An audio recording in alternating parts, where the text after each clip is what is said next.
Oke, semakin hari semakin sepi ya, yang online 9, yang offline 3 ya. Oke. Harusnya hari ini teman-teman menyampaikan progresnya ya, nggak harus selesai, tapi sekarang sampai peretapan apa ya. Gitu harusnya. Dan saya yakin semua udah berprogres ya, meskipun ada yang sampai di brandability ataupun ada yang sampai di sampai selesai ya, mungkin udah ada di teman-teman kita yang online dan juga yang offline ya. Oke, sebelum itu di dalam itu kan ada sound system ya. Apakah udah pernah saya sampaikan nggak materi terkait dengan sound system? Udah pernah?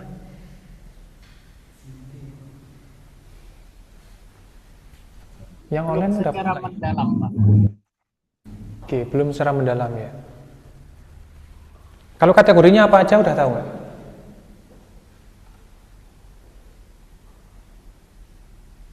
Kategori ya?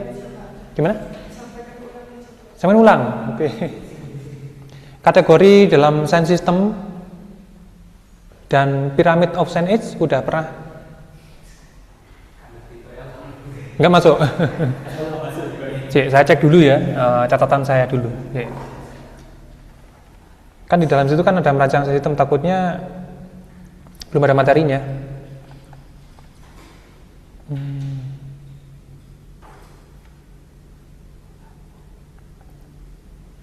Di semester lalu apa kita? Visuality ya?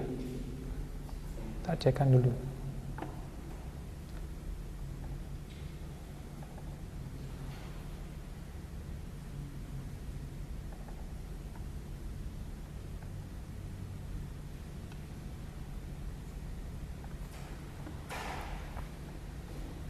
Ada terselip pada materi tertentu tapi nggak lengkap ya.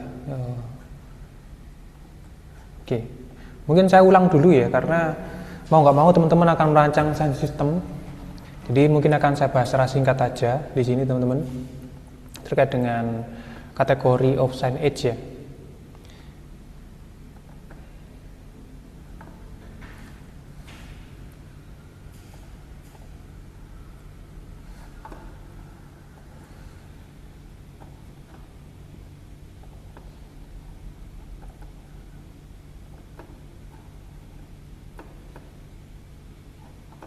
Oke, ini belum pernah ya, kategori ini belum pernah? Nggak tahu. Yang online udah pernah belum ya?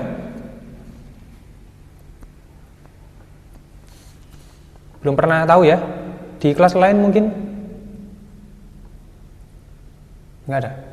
Yang online mungkin pernah mengetahui kategori of sound age di kelas lain? Belum, Pak. Belum ya, kalau belum akan saya sampaikan ulang ya. Jadi kalau kita melihat sound system di mana tempat dalam place branding itu sangat berkaitan sekali dengan perancangan elemen graphic design ya. Namun beberapa itu sangat sulit membedakan mana bagian yang self design, mana bagian direction, mana bagian prohibitory dan sebagainya. Nah, di sini ada beberapa jenis pengelompokannya secara fungsinya. Itu ada 7. Ada identification sign. Ada yang pernah tahu nggak apa itu identification sign? Contohnya apa?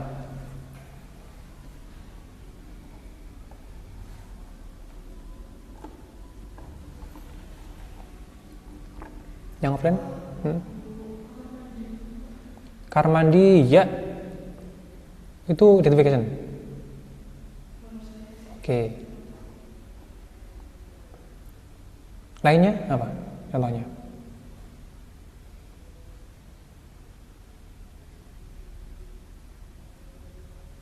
Yang online? Contoh dari identification sign. Ada tempat parkir untuk disabilitas mungkin, Pak. Oke.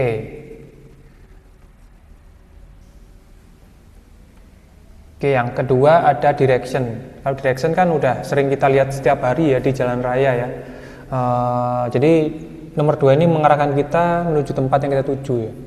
Sehingga di tempat tujuan kita itu ada penanda besar bahwa itu menandakan bahwa kita sudah sampai di tempatnya. Itu adalah identification.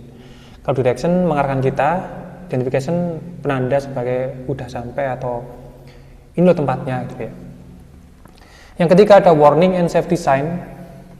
Itu lebih mengarah ke keselamatan. Kemudian ada regulatory dan prohibitory sign.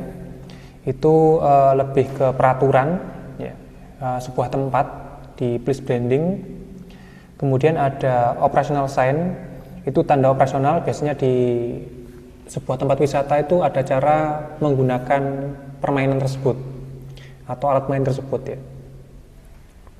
Paling banyak di pabrik, penggunaan mesin dan sebagainya.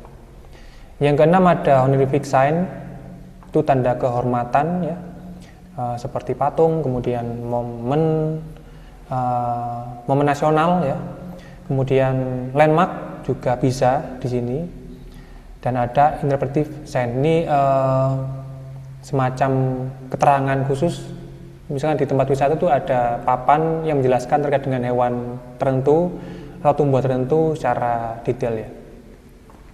Ini contoh-contohnya, bagian-bagiannya, bentar.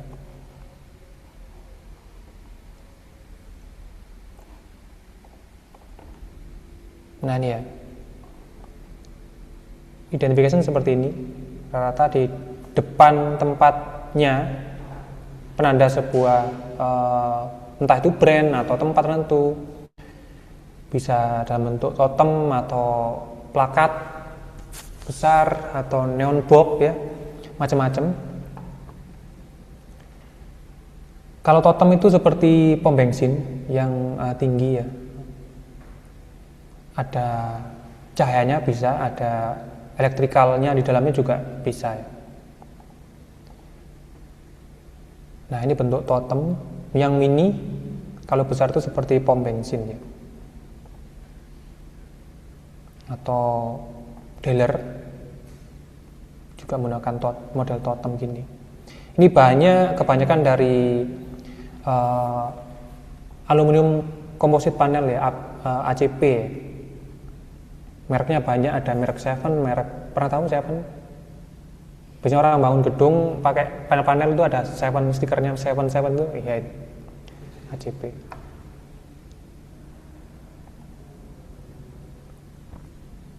Ini ada yang berbentuk digital ya, sekarang udah semakin maju teman-teman. Jadi totem pun berbentuk digital juga. Dan ini bisa diakses secara online atau terpusat di kantor tertentu, bahkan ada yang onset, artinya ditancapkan flash disk di dalam mesinnya ya. Sekarang udah beragam. Ini biasanya ya televisi biasa yang dirotasi ya, ditambahi besi di dalamnya sehingga dibentuk seperti ini, dan beberapa material anti air. Ini juga merupakan identification sign, bahkan landmark pun juga menjadi penanda bahwa Anda sudah berada di tempat yang dituju ya. Yang kedua itu direction. Direction intinya menuntun Anda menuju tempat yang diinginkan tadi ya. Direction kebanyakan itu bentuknya lebih sederhana dan ada arahnya ya, mengarahkan Anda ya.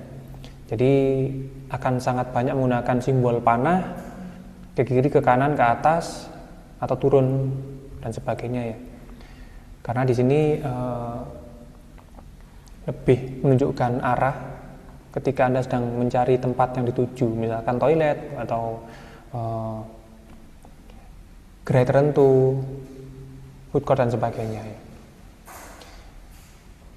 Ini paling banyak di tempat wisata, juga sangat dibutuhkan ya. Nah ini juga. Yang ketiga ada warning and safety sign. Ini lebih mengarahkan orang itu untuk hati-hati dan peringatan ya. Misalkan yang paling sering kita lihat itu ya ini, lantai licin atau basah, atau tegangan tinggi, mudah terbakar, Seperti ini ya. Ini sangat banyak sekali di tempat wisata. Anda boleh mengubah bentuknya tapi tidak dengan simbol-simbolnya ya. Jadi kalau untuk teksnya sama simbolnya usahakan dapat dipercaya secara tegas dan tidak dianeh-aneh ya. Tapi kalau shape dari medianya masih bisa, asalkan warnanya tetap menggunakan warna-warna tertentu dari aturan negara ya, atau internasional. Beberapa juga seperti ini ditempelkan. Di sini ada nggak ya? Nggak ada ya.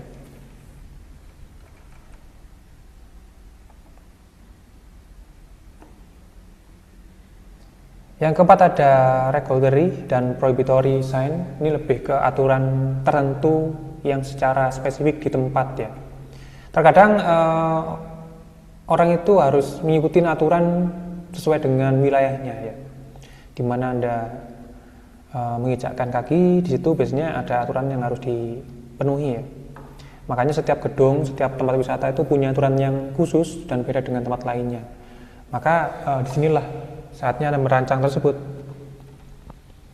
Jadi tujuan ini adalah untuk mengatur pengguna dalam sebuah lingkungan yang Anda pilih kemarin ya, misalkan tempat wisata, punya apa kemarin?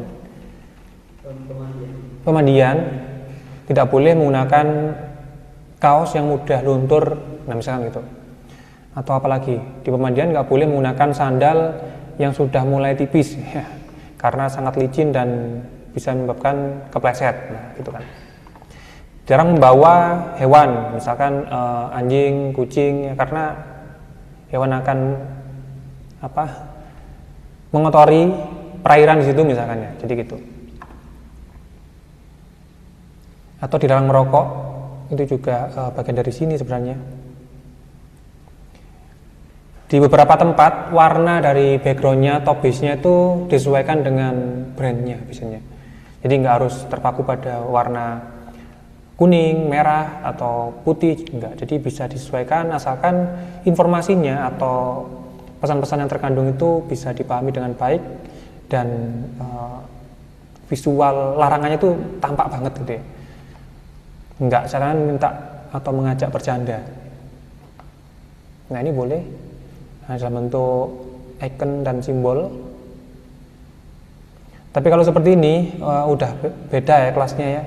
Di sini kalau diletakkan di pasar mungkin nggak akan banyak yang paham ya, pasar nasional ya. Tapi kalau diletakkan di gedung-gedung yang mungkin banyak orang udah paham simbol, pasti udah cocok. Maka dari itu ketika Anda merancang sound system, pastikan STP sudah ketemu ya, udah ada duluan. Yang kelima, operational sign. Ini lebih menginstruksikan orang, ada step by step dalam mengoperasikan sesuatu. Misalkan pemadam api, kemudian elevator, kemudian apa lagi? Naik turun, lift ya, lift. Apa lagi ya? Ayunan mungkin yang elektrik, ya, dan sebagainya. Atau penggunaan ini sepeda listrik yang disewakan itu. Ini juga termasuk. Ini biasanya di setiap gedung itu ada ya. Namun ada yang kecil, ada yang besar, ada yang ditempelkan di tabung pemadamnya. Bahkan ini pun juga termasuk, teman, yang seperti ini.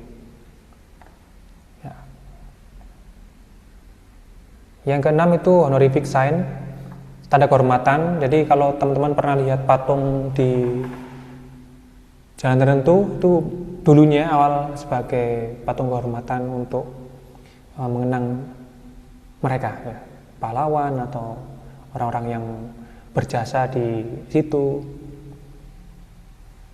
dibuatkan tanda kehormatan.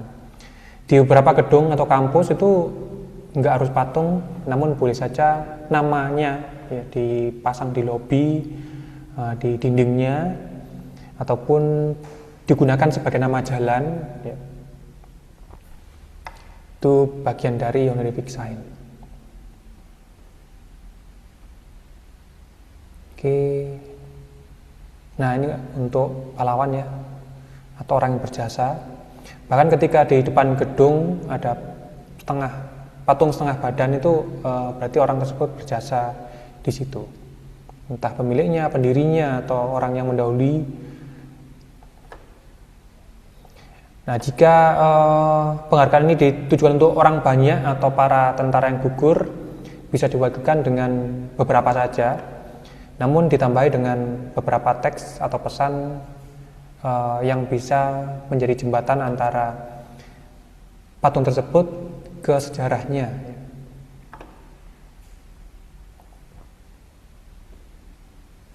Yang ketujuh ada interpretative sign. Ini membantu orang untuk mengetahui atau belajar edukasi ya di tempat wisata ya. Ketika di kebun tanaman atau di tempat hewan atau di beberapa tempat yang mungkin membutuhkan informasi lebih, itu ada tempat atau plakat yang berisi tentang informasi terkait dengan objek tersebut ya. Nah, seperti tanaman bisa jadi satu di sini. Ini sangat banyak dikerjakan oleh teman-teman ketika TA ya. Nah, seperti jenis burung dalam satu aviari mungkin bisa diterangkan di situ. Di akuarium. Nah, itu 7 klasifikasi sign age. Ada pertanyaan dulu teman-teman dari sini? Yang online maupun yang offline, sebelum nanti teman-teman menyampaikan progresnya masing-masing.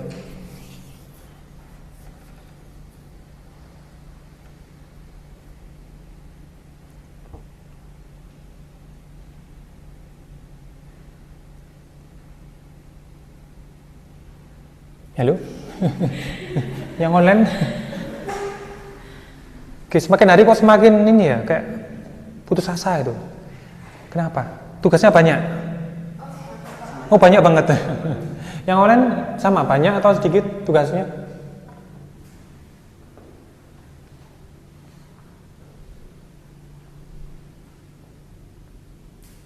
Oke, nggak ada yang menjawab. Kayaknya juga banyak ya. Oh, banyak beneran. Sampai lupa bimbingan ya, Violelo ya. Oke.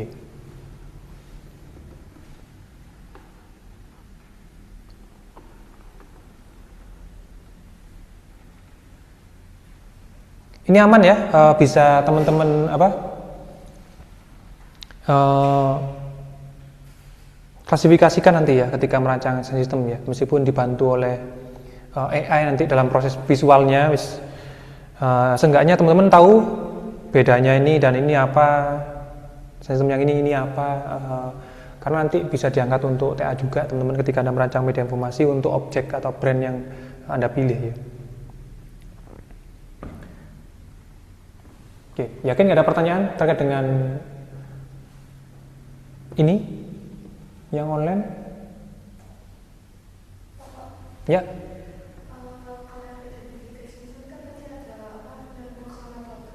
Ya.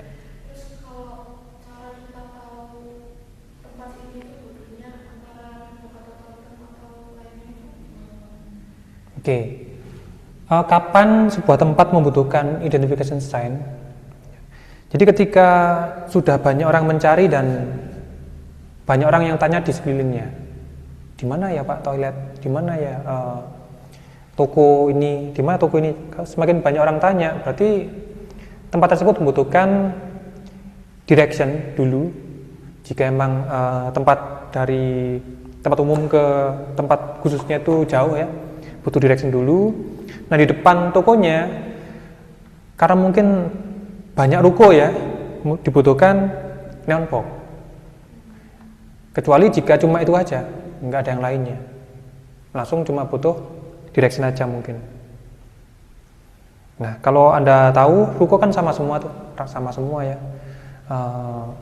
Sementara orang mencari tempatnya itu kan butuh penunjuk atau penanda mana sih toko roti itu atau mana sih toko elektronik itu. Jadi kebanyakan membutuhkan identification sign dipasang di depan tokonya sebagai penanda itu adalah penjual atau brand tersebut gitu.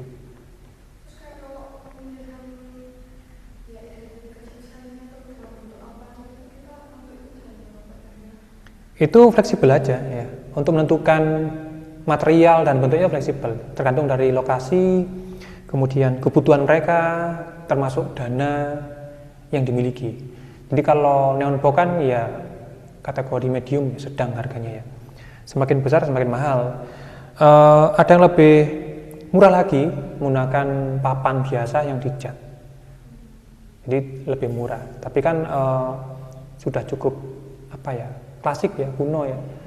Banyak orang yang buka hingga malam sehingga membutuhkan neon box. Kalau yang papan biasa itu biasanya buka siang aja. Kalau dikasih lampu juga bisa. Namun beberapa itu udah mulai tidak relevan ya. Itu.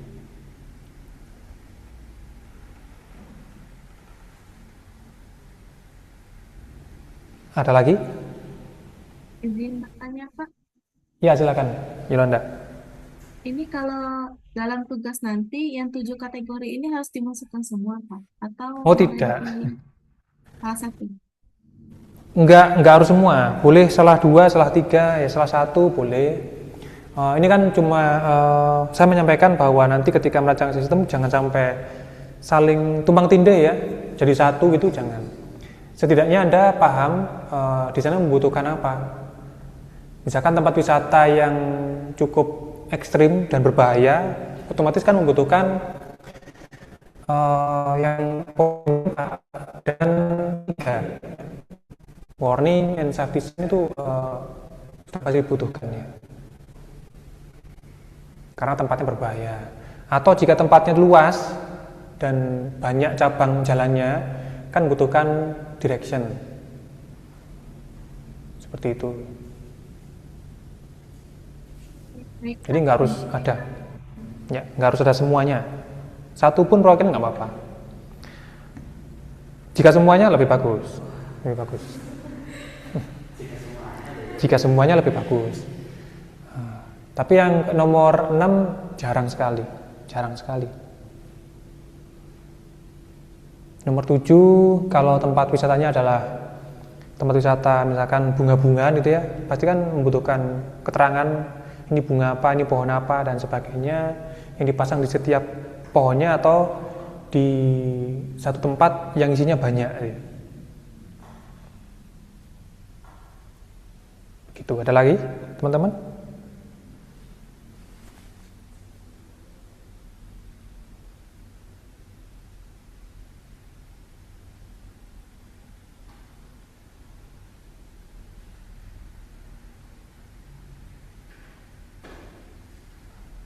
Enggak ada. Yang online?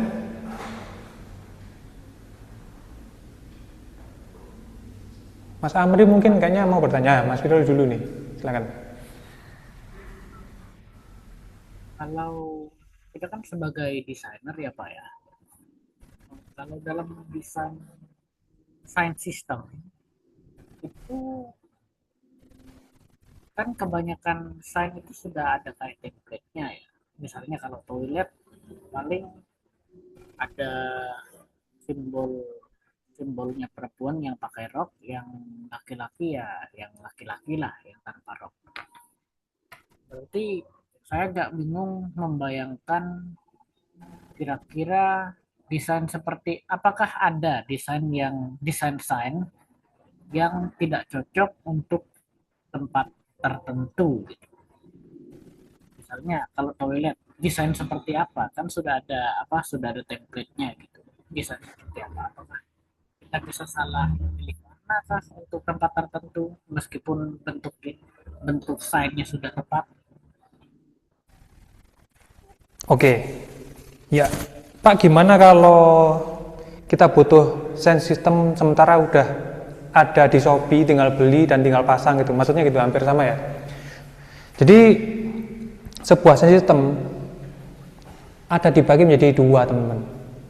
Ada yang formal yang harus ngikutin peraturan negara, kota ya, dengan standar ISO, dengan standar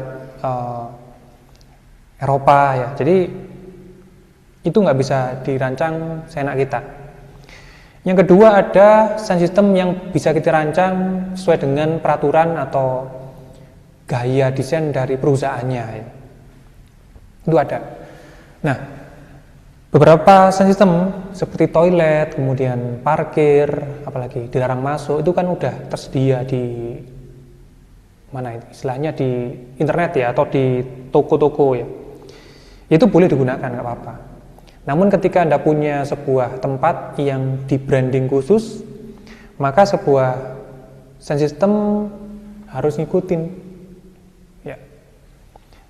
Ya minimal dari segi bentuknya. Kalau mungkin isinya, fontnya dan warnanya bisa mengikuti standar internasional, tapi kalau bentuknya bisa dibuat sedemikian rupa, misalkan seperti ini ya, atau seperti ini. Nah, di sini kan artinya katakan ini dua layer hitam dan layer kuning ya, ditambah dengan layer untuk penopangnya warna silver. Media lainnya, entah itu direction, identification, kita usahakan gaya desain sama. Ada 3 layer, warna hitam, kuning, dan penopangnya itu silver. Jadi semuanya konsisten. Nah, di sini peran Anda sebagai seorang DKV itu dibutuhkan ya. Nah, ini juga bisa dari bentuknya kan cukup berbeda ya. Terutama di yang merah yang tengah sendiri itu kan di atasnya cukup timbul ya, di Mahindra itu brand mobil India kalau salah ya. Itu beda sekali. Kalau mau ngikutin template yang ada ya seperti pom bensin yang tinggal beda warna dan tinggal membedakan isi LCD-nya dengan harga yang naik sekarang ini. Begitu, Mas. Atau masih gimana? Masih kurang clear? Cukup Pak, saya mengerti. Terima kasih. Oke, kasih. Mas Amri, udah nyiapin pertanyaan nih kayaknya. Buatkan pertanyaan untuk Pak Yogi. Enter. Agak ini Pak, ada pertanyaan di apakah ada kategori khusus untuk penempatan signage? Mungkin dari segi ukuran, mungkin penempatannya eye level, atau kalau totem ini kan tinggi ya. Nah, baiknya Ya, ditempatkan di lokasi yang seperti apa? Itu Pak. oke. Nah, ini pertanyaan satu tunggu dari tadi ya. Ya. Jadi di perancangan sistem itu ada yang namanya ergonomi ya. Ergonomi ini sangat bergantung pada manusia ya.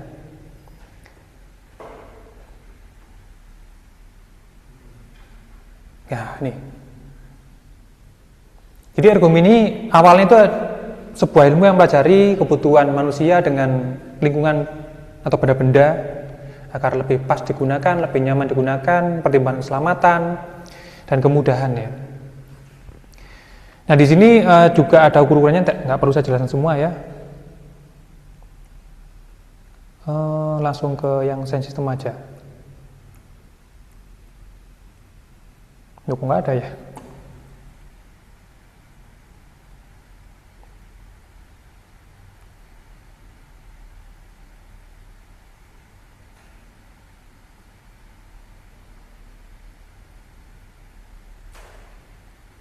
Sorry, salah file.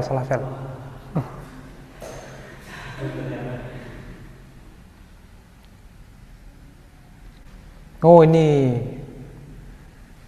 nah,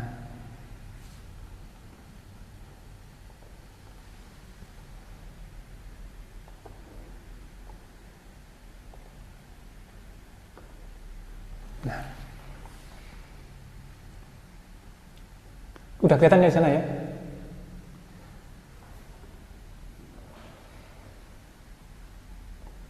Nah, jadi beberapa itu kita menentukan ukuran yang paling kecil terhadap fontnya. Ini juga mempertimbangkan prinsip apakah ada aturannya, ya ada aturannya ya. Jadi jika jarak pandang orang berdiri paling jauh itu 1,8 meter, maka teksnya itu di sini ketemu 6 mm. Cukup sulit ya? Gimana ngitungnya ya? Bingung? Nah, ini ada lagi. Nah, ini. Ini sulit juga. Langsung aja ke yang sini. Nah, ini contoh paling mudah ini. Masih bingung? Bentar, ada yang paling mudah lagi. Nah, ini. Ini paling mudah yang diterapkan di rumus perhitungan di ergonomi ya. Sebenarnya ini adalah teori orang arsitektural yang bisa dihitung menggunakan aplikasi AutoCAD, kemudian 3ds Max, apalagi ya, SketchUp dan sebagainya. Tapi kita orang di kafe cari yang simpel aja, yang gampang aja. Jika jarak terjauh orang membaca sebuah sistem itu 3 meter, tinggal kalikan aja 3 kali 10, maka ditemukan 30 mm ya. Ini untuk tinggi font yang bisa diterapkan, minimal segitu. Jika jarak pandangnya 10 meter paling jauh, tinggal kali 10 aja semuanya, maka tinggi fontnya 100 mm yang dibutuhkan agar tetap bisa dibaca. Ini untuk segi perhitungan ukuran fontnya.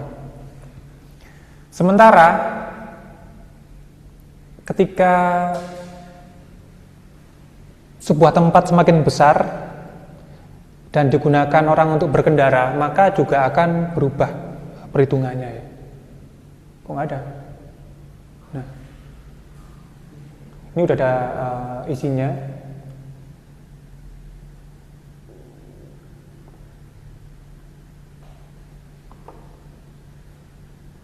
Anda tinggal menerapkan ini atau bahkan menggunakan rumus yang tadi ya.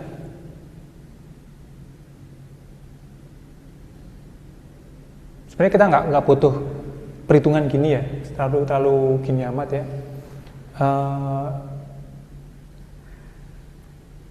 Dan kayak mungkin Anda nggak akan menggunakan ini kalau nggak TA. Nanti akan jelaskan ketika Anda TA dan ngambil banyak media ke Sense System.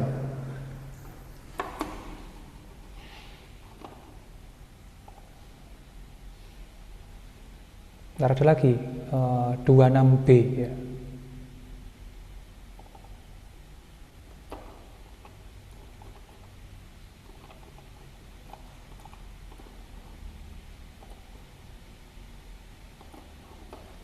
Nah, ini yang menjawab pertanyaan Anda tadi ya. Jadi biasanya kalau sistem penunjuk arah itu harus lebih tinggi daripada orang ya. Orang di Indonesia rata 165, artinya jarak terendah orang berjalan 65 ya. Untuk pemasangan sistem bagian bawahnya harus di atas dari 165. Namun jika jenis sistemnya adalah proprietary dan sebagainya, maka ada titik E-level yang harus diterapkan ya, karena agar mudah dibaca dan sebagainya. Sementara ini yang tadi ya, yang jarak pandang tadi, tampak depannya kita harus mempertimbangkan derajatnya. Jadi jarak pandang orang itu 10 derajat ketika di 10 meter. Semakin ke belakang semakin lebar.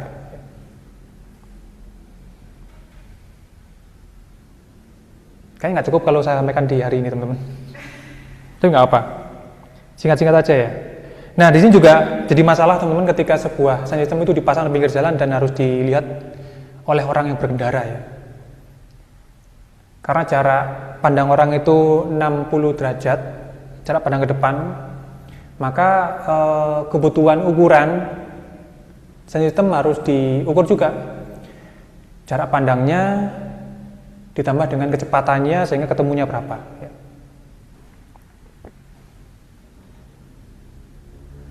Kalau di sini biasanya ditambah setengahnya. Kalau tadi kan dikali 10 per meternya, sekarang dikali 15 dengan kecepatan tertentu 60, di bawah 60. Semakin tinggi kecepatannya artinya harus semakin sedikit informasi yang disampaikan dan harus semakin besar teks yang ditampilkan.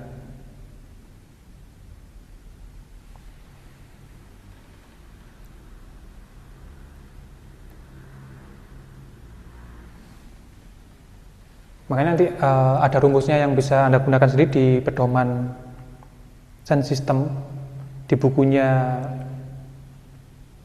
Chris Kalori. Nanti tak kirim juga di mana drive ya, nanti bisa sendiri ya. Dan saya rasa Anda tidak akan menggunakan ini di semester ini.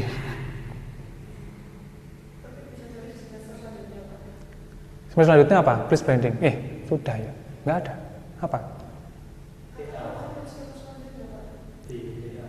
Di mana? TA. Iya, TA. Kalau TA kan nggak semua yang ngambil sound system. Ini nanti akan disampaikan oleh pembimbingnya.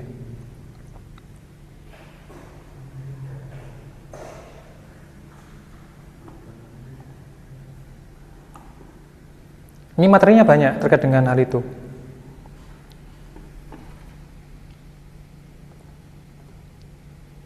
Iya, harus butuh lebih dari satu pertemuan untuk menyampaikan semua materi yang ada di sistem. Di sini ada 1, 2, 3, 4, 9. Karena itu bagian dari mata kuliah desain lingkungan ya. Dan teman-teman kan bypass, nggak ngambil desain lingkungan ya. Ada? Nggak ada ya? Nggak ada ya? Begitu Mas tadi, siapa tadi? Mas Amri ya? Ya cukup rumit memang untuk menentukan apakah ada standarnya. Ya ada ya. Apakah ada ketinggiannya? Ya ada. Kalau bagi kita yang ilmu alam dasar minimal ya tidak sampai mengenai kepala ya, artinya harus di atas 170 untuk jarak terendah pemasangan wayfinding atau identification sign. Tapi kalau untuk proprietary, kemudian jenis-jenis yang mungkin memuat banyak informasi itu bisa lebih rendah daripada tinggi kita ya. Yang kita gunakan atau terapkan adalah menentukan level atau titik tengah jarak pandang mata orang rata-rata ya. Jadi titik tengahnya itu. Kalaupun dia lihatnya harus lebih merunduk, artinya papannya harus dibuat miring juga, miring ke atas seperti yang tadi.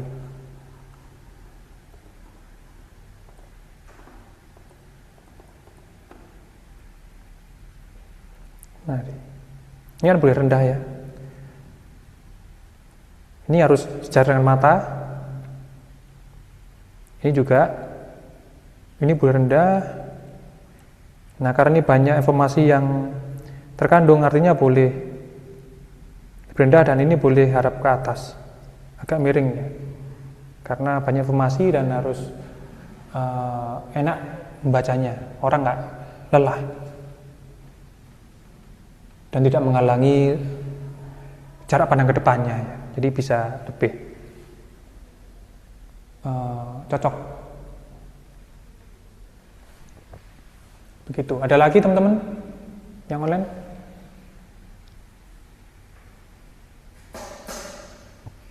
Mungkin Pak materinya boleh saya ini Pak atau di share Pak. Oh iya, ya saya share nanti materi desain lingkungan ini mata kuliah lain teman-teman. Jadi yang maksudnya itu ada mata kuliah sendiri.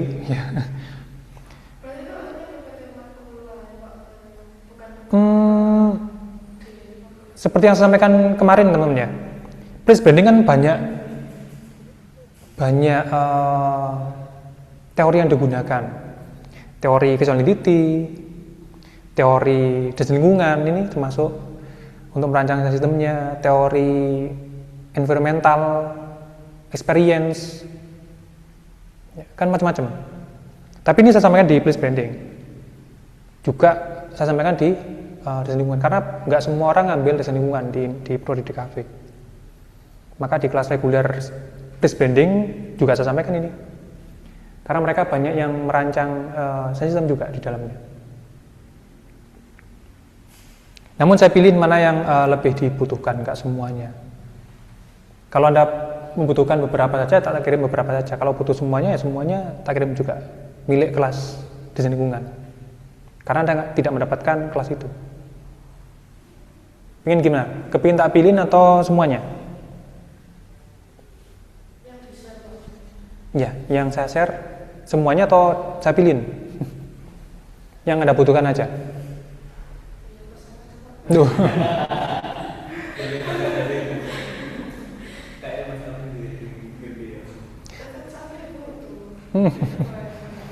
Materi ini di kelas reguler saya sampaikan di pertemuan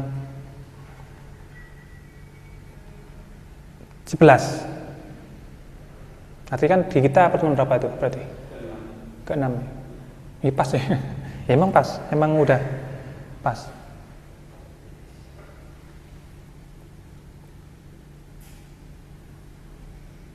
Begitu. Karena seperti yang saya sampaikan kemarin toh, kita harus merancang desain sistem. Ini materinya. Kalau materi peneliti kan udah saya sampaikan semester lalu, udah yakin semua, udah bisa semua ya. Tapi kalau web vending kan belum ada. Maka akan saya share materinya. Untuk yang experience, saya rasa itu membutuhkan kreativitas Anda ya. Seperti mata kuliah kreatif advertising udah dapat. New media udah dapat. Belum. Yang semester kemarin apa pilihannya?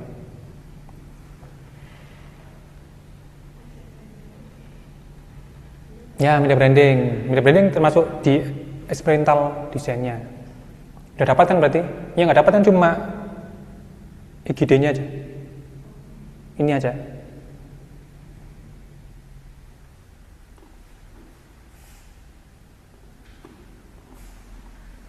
Ada lagi pertanyaan? Oke, waktunya udah semakin sedikit untuk Anda menyampaikan progresnya ya. Ini sekalian saya nilai progresnya teman-teman ya, bagi yang sudah selesai.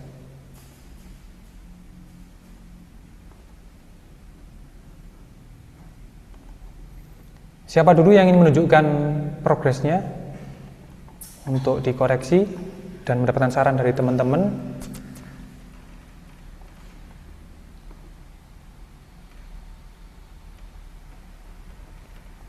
Silakan, yang online atau yang offline? Aja nih. Ya, oke, silakan dikirim di mana? Atau mau di-share via Zoom? Dari HP-mu atau oke, dikirim grup ya.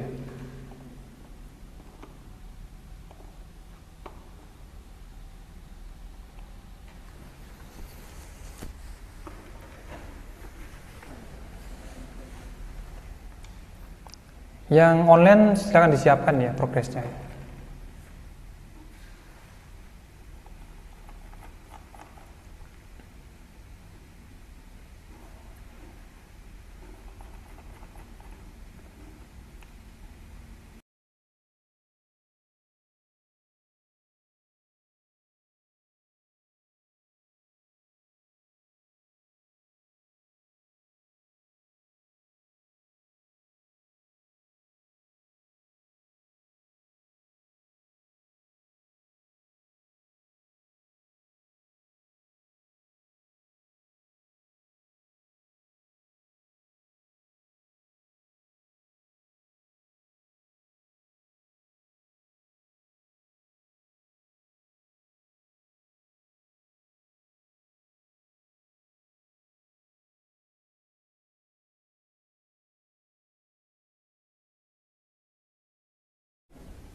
Sudah dikirim? Belum? Oke, ini.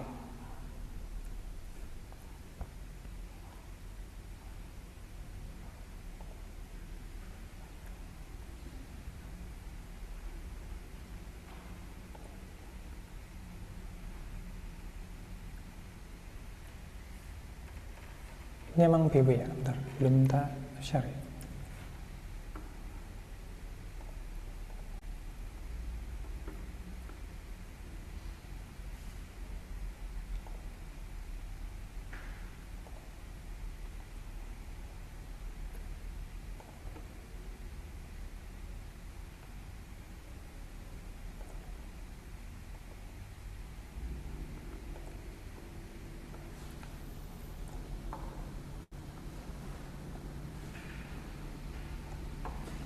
Ya, ini milik Candi Sungosari ya, objeknya ya. Ini emang warnanya flat, warna abu-abu.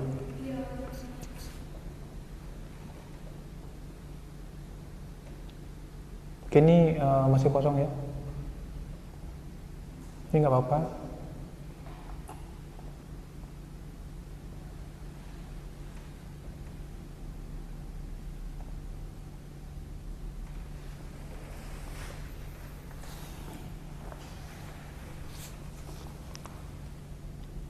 Ini kenapa dibuat seperti ini? Salah.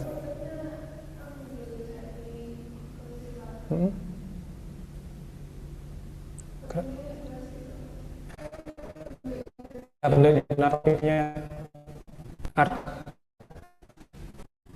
Ada alasannya nggak? Nah, ini kotak karena poster ya isinya. Ini ada keterangannya nggak? Cuma ini aja. Mana event harian gitu, tahunan, sama nggak ada, belum dianalisis. Ya, ini udah oke, ada poin-poinnya. Ini dari mana? Dari sananya atau emang sengaja dibuat baru? Dari sananya? Buat baru.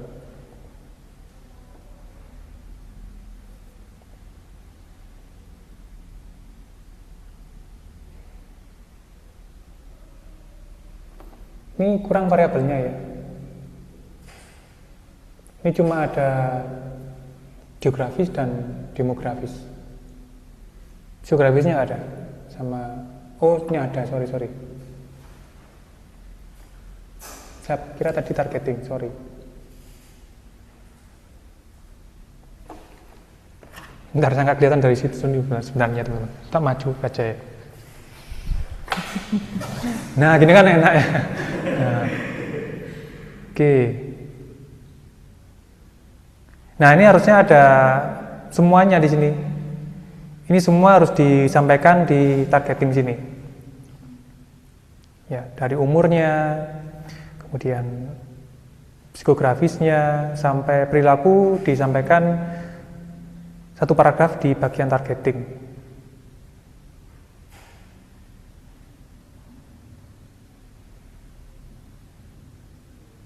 Oke, ini bisa.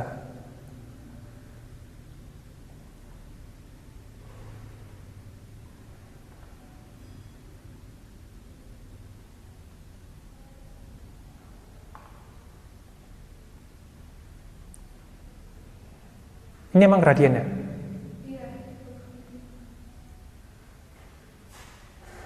Oke, bisa.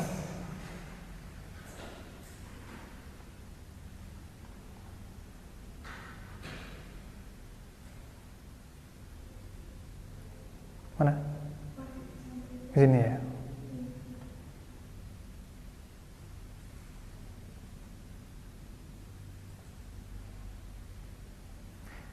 Kalau kita baca Singosari, kenapa nggak bentuk singo?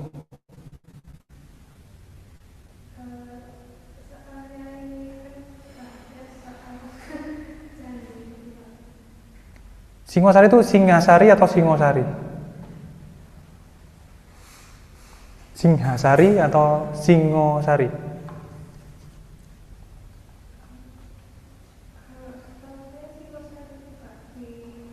Hmm?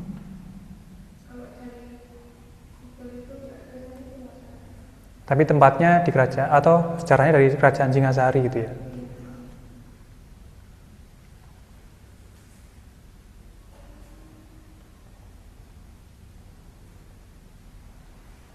Oke, sebenarnya bagus, bagus.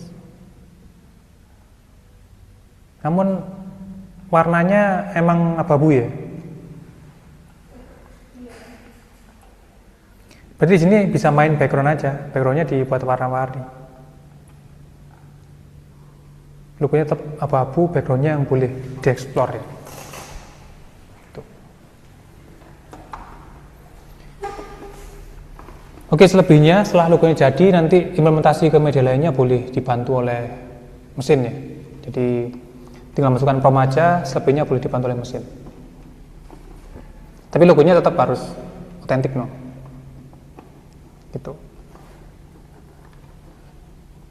Atau membuat sendiri dari manual semuanya. Desain sistem manual, desain maskot manual gitu, atau tetap dibantu oleh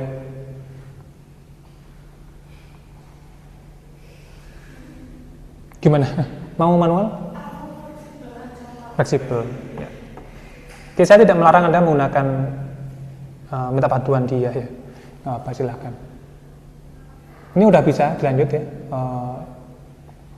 Tinggal memaksimalkan aja beberapa keterangan ya.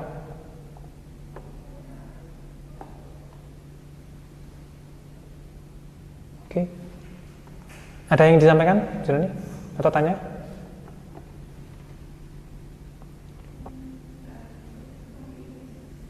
Oke.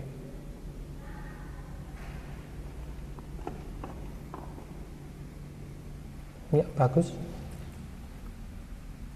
Lainnya siapa teman-teman yang udah berprogres? Wah, ini.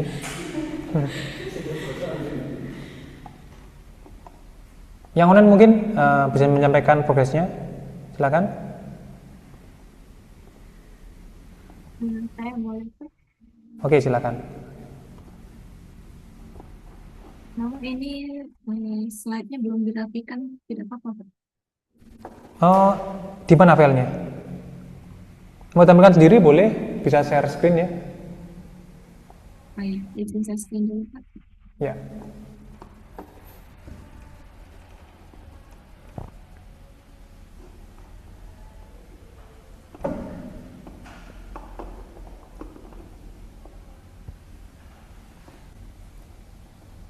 Ini saya langsung presentasikan ya Pak. Ya, sampaikan aja progresnya. Oh ya. Untuk topik plus branding yang saya ambil kali ini adalah Taman Kurma. Berikut adalah deskripsinya. Taman Kurma di kota saya, Lubuk Linggau, yang saat ini areanya telah direvitalisasi dan terintegrasi dengan alun-alun Merdeka, serta kawasan Masjid Agung As-Salam. Taman ini merupakan salah satu pusat keramaian dan ruang publik utama di jantung kota.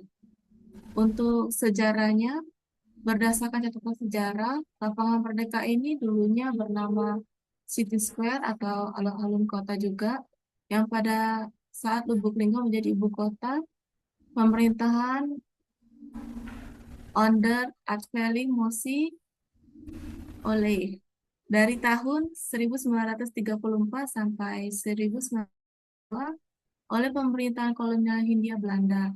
Berlanjut pada tahun 1942, Belanda menyerah kalah atas perang terhadap Jepang dan tempat tersebut menjadi pusat kegiatan latihan militer.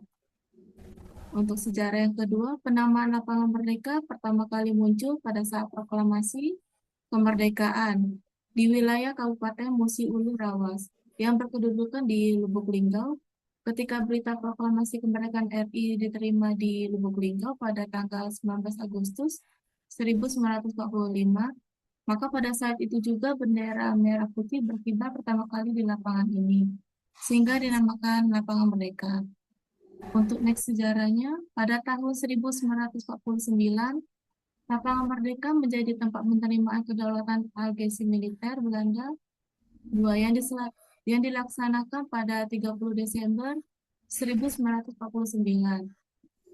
Untuk jenjang waktu di antara 1945 sampai 2012, kawasan ini tetap dikenal masyarakat sebagai Lapangan Merdeka dan menjadi lokasi berbagai kegiatan masyarakat serta upacara. Pada tahun 2013, pada masa Wali Kota Prana Putra Sohe, kawasan ditata ulang dan dikenal sebagai Taman Kurma karena banyak ditanami pohon kurma. Nama ini sangat populer di kalangan warga Lubuk Linggau hingga saat ini. Untuk kelebihan dan kekurangannya, kelebihan fasilitasnya posisinya menyatu dengan Masjid Agung As-Salam. Yang kedua juga merupakan sentra kuliner yang juga akan dirombak semakin modern juga. Untuk yang ketiga, ruang publik dan area bermain yang luas juga. Dan ada juga Panggung Merdeka. Panggung ini terbuka juga untuk event. Untuk kekurangan fasilitasnya, masalah klasik area parkir. Dan yang kedua, meskipun tempat sampah sudah disediakan, kesadaran pengunjung yang kurang ditambah keterbatasan jumlah bak sampah di titik tertentu. Ini juga lokasinya dekat dengan makam pahlawan, Pak. Untuk segmentasi, targeting, dan positioning. Untuk segmentasinya geografis, masyarakat Kota Lubuk Linggau, Kabupaten Musirawas, Muratara, dan wisatawan regional Sumatera Selatan atau Bengkulu. Untuk demografis, untuk semua usia, anak-anak, remaja, dewasa, dan lansia. Untuk psikografisnya, masyarakat yang mencari hiburan murah, ruang sosial terbuka, wisata kuliner, dan rekreasi keluarga di sore atau malam hari. Untuk targetingnya, remaja dan komunitas lokal yang membutuhkan tempat berkumpul, berfoto, dan atau berolahraga ringan. Dan yang kedua, wisatawan religi yang berkunjung ke Masjid Agung As-Salam. Untuk positioningnya, menempatkan diri sebagai pusat jantung kota di Lubuk Linggau. Tempat ini merupakan sebuah tempat yang dimana juga terdapat rekreasi, kuliner rakyat, dan wisata religi yang menyatu di satu lokasi yang strategis. Untuk USP-nya, tempat ini merupakan kombinasi langka antara wisata religi ikonik, pohon kurma, dan Masjid Agung, dan pusat kuliner modern di jantung kota. Mengapa? Yang pertama, satu-satunya di wilayah sekitar yang menawarkan sensasi taman dengan puluhan pohon kurma asli yang tumbuh subur di pelataran masjid megah. Untuk yang kedua, akses one-stop public space. Dalam satu langkah kaki, pengunjung bisa beribadah, berwisata kuliner di food court modern, menikmati ruang terbuka hijau, dan berfoto spot estetik tanpa dipungut biaya masuk. Itu untuk informasinya, Pak. Yang kedua. Oke. Berarti progresnya belum, perancangan logo belum? Ada, sudah, Pak. Tunggu sebentar, Pak. Oke.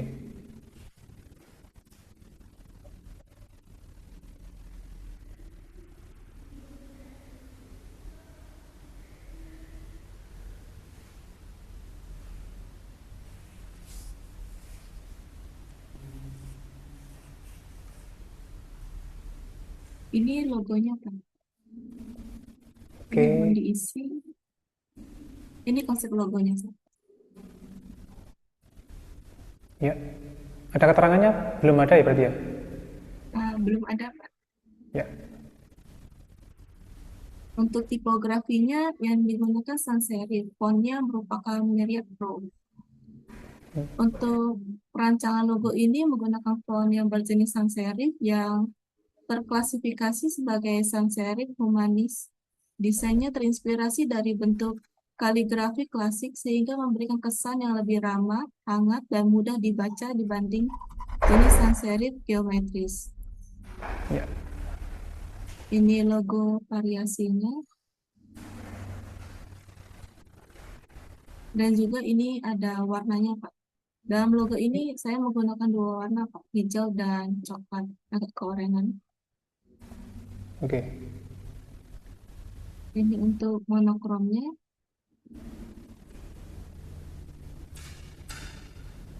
Ini untuk background colornya. Oke, bentar dulu. Di bagian sini ada bagian yang tenggelam ya. Jadi kalau backgroundnya warna pekat, gelap, dan samar, logonya bisa berubah menjadi warna monokrom ya, entah itu putih atau warna hitam, itu boleh disesuaikan aja. Ya. Oke, Baik. silakan. Lanjut. Ini untuk aturan logo yang bisa digunakan. Logonya harus mengikuti pedoman yang tadi ada di atas.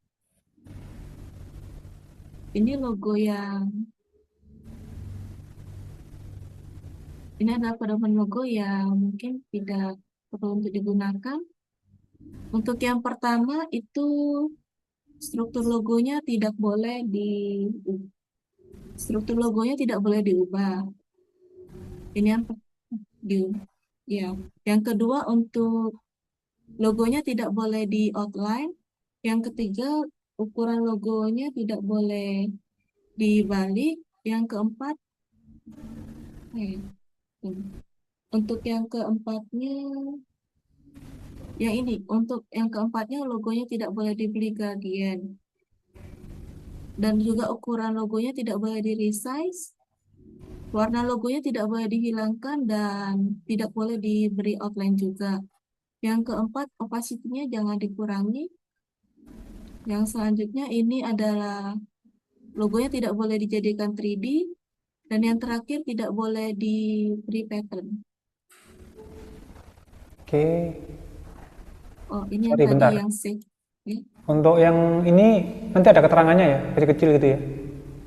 Ya, ada Pak. Ini Oh, cuma oke. lagi Ya. sepertinya susunannya terbalik Pak. Ya. Kurang rapi. Untuk yang selanjutnya save area Pak. Yang harusnya ada di pedoman yang di atas tadi.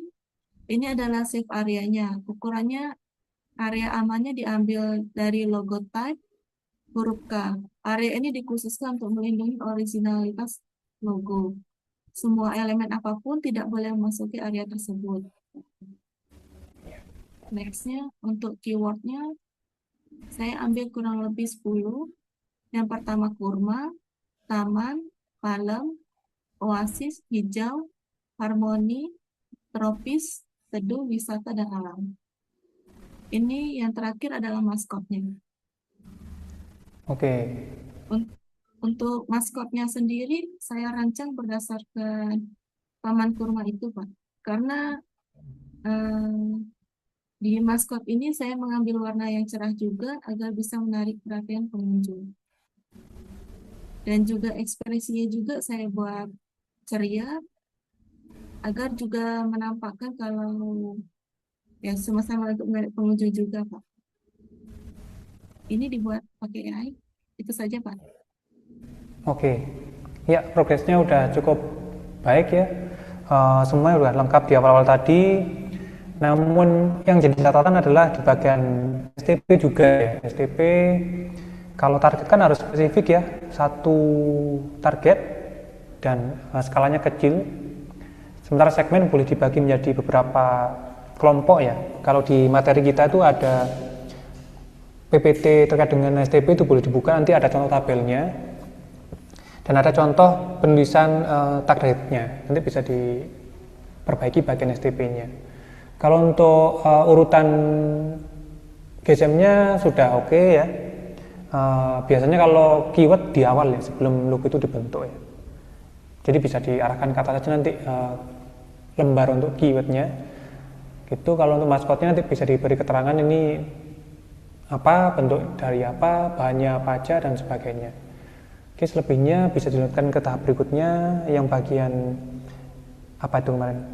Environmental graphic design-nya ya. Itu boleh dilanjutkan.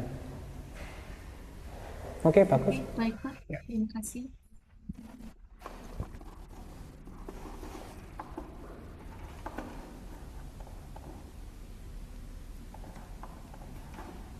Berikutnya, ada yang ingin nyicil nilai dulu? Silakan. Nggak apa. Itu termasuk penilaian juga. Yang penting ada poin-poin yang saya masukkan ya, antara soft skill, hard skill ya.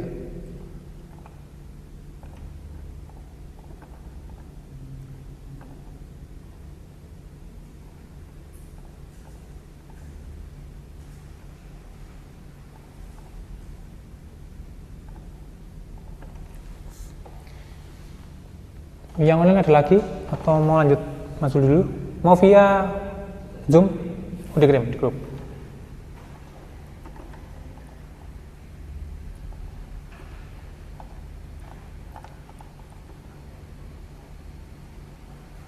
Oke, berarti gambar. Bentar,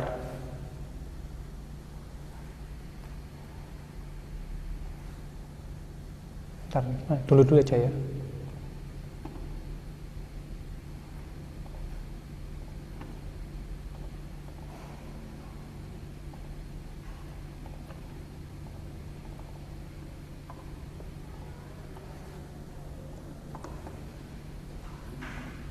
Bener ini?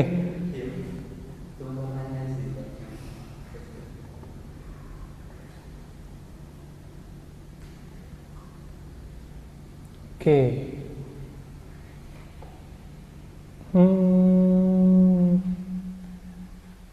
Sudah oke. Jadi elemennya udah terpisah ya. Udah bisa. Ini kan menerapkan prinsip yang semester lalu ya, ketika bahasa visual ya. Udah oke. Namun kalau bisa dikurangi warnanya akan jauh lebih bagus sih. Kayak ini kan ada, iya betul. Ini kan ada dua warna tuh, kuningnya, abu-abunya juga dua warna, birunya dua warna. Kalau bisa disolidkan aja nggak apa-apa warnanya. Untuk fontnya, karena di logo marknya cenderung rounded ya, kebanyakan di sini. Jadi kalau bisa fontnya juga pilih yang rounded. Tapi ini aman sih, aman. Ada versi lainnya? Versi vertikal horizontalnya? Nggak ada? Kurang seimbang gitu ya? Ya oke.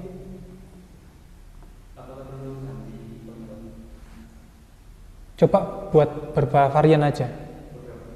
Ntar dua atau pembanding aja. Mana yang lebih oke, langsung dipilih aja langsung. Ini sebagai perbandingan aja. Ini kenapa warna biru?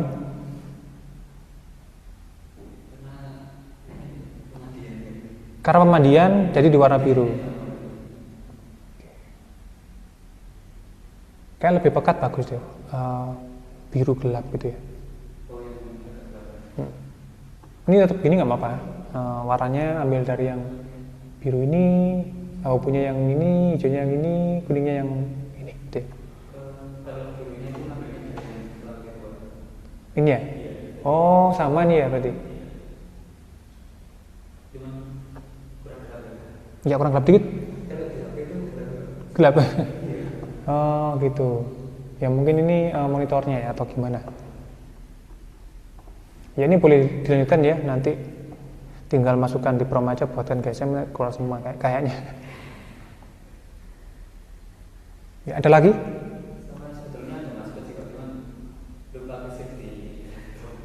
Oh ada. Ya nanti boleh di share di grup ya untuk saya cek progresnya biar cocok dengan nilainya.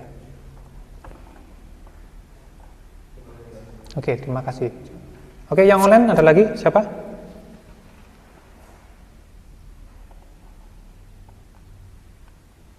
Boleh saya, Pak? Oke, silakan. Untuk share screen. Ntar ini belum tak matikan ya. Oke, sudah.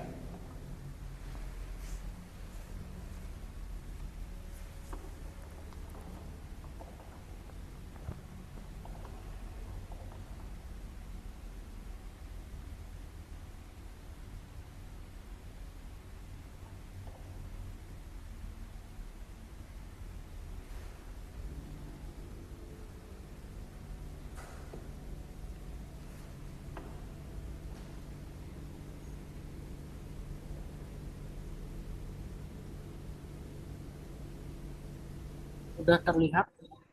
Sudah, ya.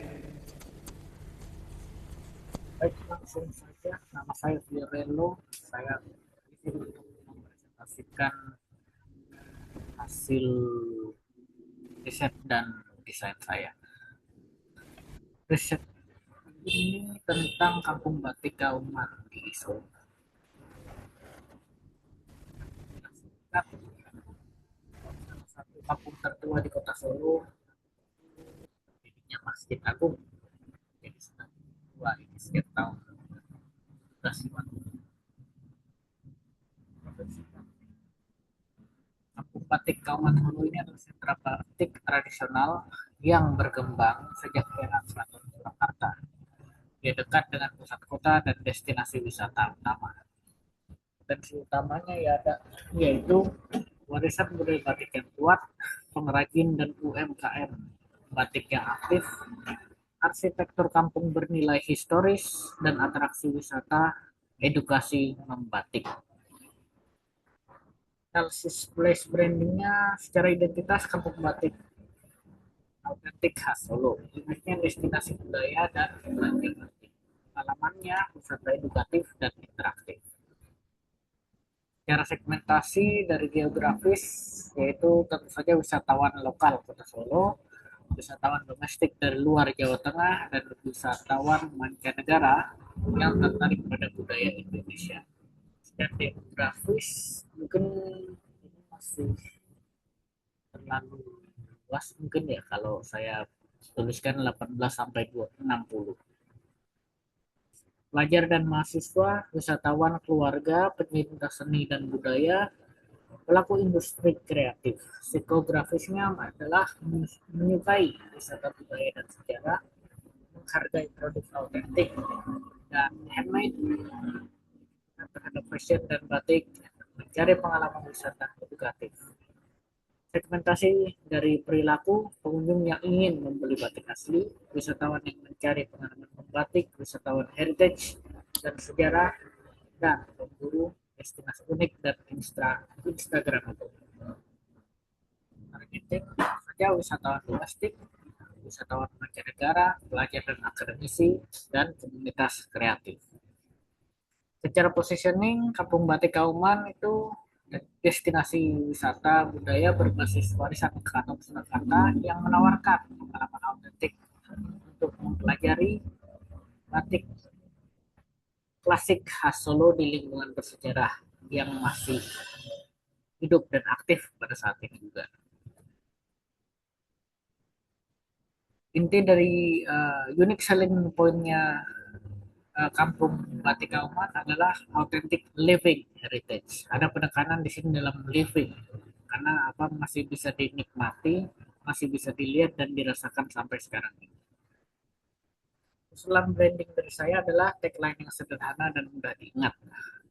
Penguatan signage di kawasan batik tersebut, konten digital dan media sosial mungkin, dan event batik dan budaya yang rutin. Sekaligus juga dibuatnya logo yang sampai sekarang ini belum ada. Manfaat dari pembuatan branding ini adalah meningkatkan kunjungan wisata, memperkuat identitas kawasan, mendorong ekonomi lokal, dan meningkatkan daya saing. Sebenarnya adalah Kampung Batik Kauman memiliki potensi kuat sebagai ikon budaya Solo. Place branding dapat memperkuat citra dan nilai ekonomi kawasan untuk memajukan sisi finansial dari ini. Ada beberapa dokumentasi pada saat saya berkunjung ke sana.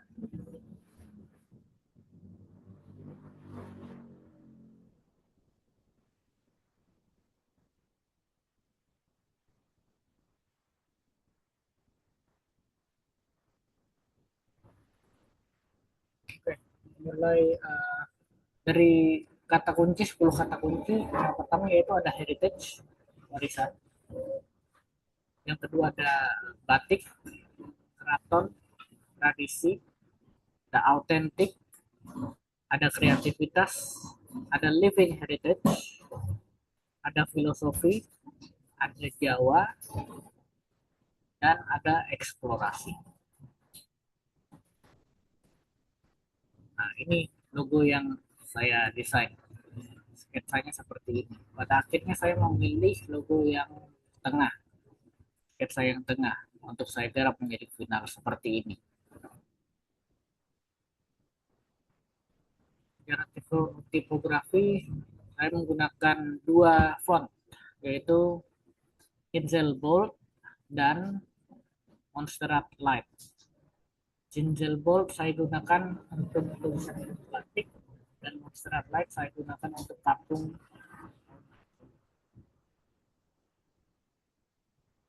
Berikut dari warnanya dan maknanya.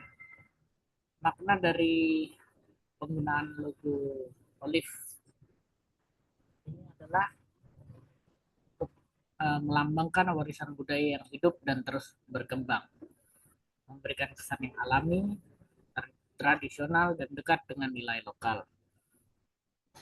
Terhubung dengan unsur alam dalam proses batik seperti pewarna alami dan filosofi budaya Jawa. Dia juga memberikan kesan elegan dan premium seperti identitas kawasan heritage. Kaitannya dengan Kampung Batik Kauman, warna ini. Kauman ini bukan hanya tempat jual beli batik, tetapi kawasan sejarah yang masih dihuni sampai sekarang dan beraktivitas dengan aktif. Hijau Saito atau hijau olive memperkuat citra sebagai kawasan budaya yang tenang, otentik, dan bersejarah. Ini masih dalam proses, masih akan saya kembangkan lagi, Pak. Sampai situ saja. Boleh, silakan. Ya. Ini keseluruhan dulu ya. Jadi bagian penampilan informasinya bisa ditata lebih minimalis lagi ya, karena beberapa poin itu saling beririsan ya. Ya cukup padat informasinya, bagus juga. Namun perlu dipertimbangkan mana yang lebih diutamakan dan mana yang bisa kurangi gitu ya. Kalau dari segi sejarahnya tadi udah oke, ya. Logonya udah oke seperti yang di-share di grup kemarin nggak salah ya, gitu ya? Ya, benar. Ya, oke, udah. Ya, benar. Ya, warnanya hijau tadi dari apa tadi ya? Hijau olive, Pak. Olive ya, oke. Sebenarnya nggak harus warna flat hijau ya, boleh kombinasi ya. Kalau di mata kuliah Place Branding itu Anda boleh menggunakan banyak warna, gradien pun boleh digunakan. Kalau di visuality kemarin emang kita batasin ya. Jadi boleh dieksplor lagi untuk warnanya jika emang ingin ya, tapi kalau seperti itu nggak apa-apa juga. Kalau untuk sound systemnya tadi agar menjadi satu kesatuan yang kompresif, mungkin bisa menambahkan aksen hijau di setiap sound systemnya, lebih banyak ya hijaunya gitu. Jadi nggak cuma coklat aja yang banyak, tapi hijau juga lebih dominan agar menjadi sebuah wayfinding yang relate banget dengan place brandingnya gitu. Maskotnya tadi? Maskotnya belum sempat saya masukkan, Pak. Oke. Ya, nanti maskotnya boleh menggunakan prompt ya, dari konsep yang udah ada kerjakan secara manual. Iya. Kalau tentang maskot, Pak, itu tidak harus dalam bentuk yang humanoid kan ya? Tidak harus humanoid, setidaknya paling sering itu menyerupai struktur tubuh manusia. Sekian persen, paling banyak itu. Jadi minimal ada ekspresinya, ya bisa berekspresi, kemudian bisa berjalan jika emang ini ya. Beberapa emang ada yang tidak berjalan, seperti maskotnya Piala Dunia yang di mana tuh? Qatar apa? Qatar dia. Itu seperti apa tuh? Sorban aja ya. Itu emang sedikit unik ya. Dan itu nggak banyak. Yang paling banyak yang memiliki kaki, kemudian tangan ya. ya strukturnya hampir menyerupai manusia. Begitu. Berarti sebaiknya tidak berfigur hewan gitu misalnya gitu. Boleh nggak Pak? Boleh. Tidak harus berfigur hewan. Manusia pun boleh. Manusia menggunakan beberapa aksesoris batik misalkan, itu juga boleh. Atau mengambil dari sejarah tertentu di wilayah tersebut ada pangeran apa dan apa gitu ya, itu divisualkan dan menggunakan batik misalkan, itu juga bagus juga. Baik, terima kasih Pak. Oke, bagus, progresnya cukup banyak juga ya, saya nilai juga. Oke, teman-teman ada tanggapan atau gimana? Belum ada?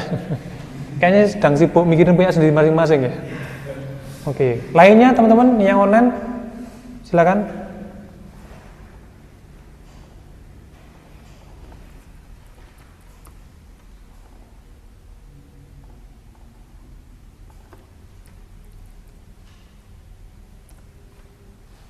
Ada?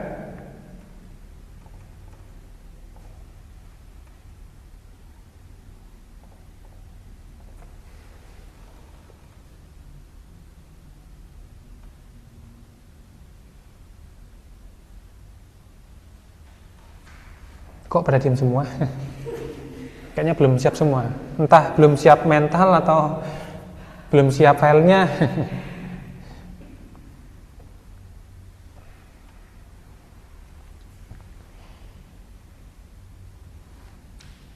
Atau gini, saya ingin cerita di mana sih kesulitannya, apakah proses pengerjaannya, apakah instruksi dari saya, apakah waktunya, atau apa? Teman-teman boleh cerita. Yang offline dulu, progresnya belum selesai karena apa? Karena apa?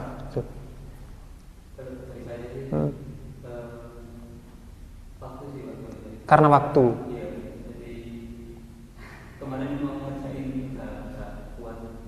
Nggak kuat, ngantuk. Berarti karena waktu dan kondisi ya. Baru bisa ngerjain. Ya. Ini seperti tadi yang saya sampaikan tadi. Kalau konsepnya ngetik sendiri aja. Tinggal dari konsep ini tolong buatkan ini, dari konsep ini tolong buat situ aja. Nggak apa. Tinggal masukkan di layoutnya aja tadi. Gitu. Dan nanti akan kelihatan mana yang benar-benar apa ya dari awal konsep pribadi dan mana yang memang dibuat dengan tangan sendiri. Ya. Dan artian tidak membutuhkan aplikasi teknologi AI. Tapi nggak apa, dua jalan tersebut saya izinkan. Nggak apa.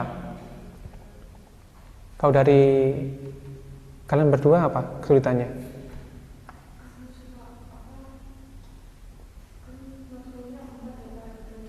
Oh, 4. Apa aja?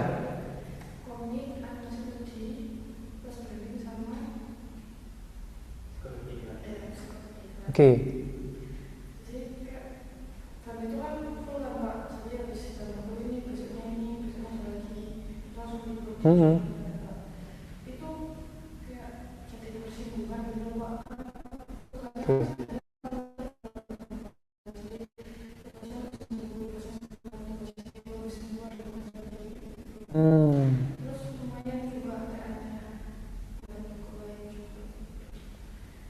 Oke. Sama atau belum?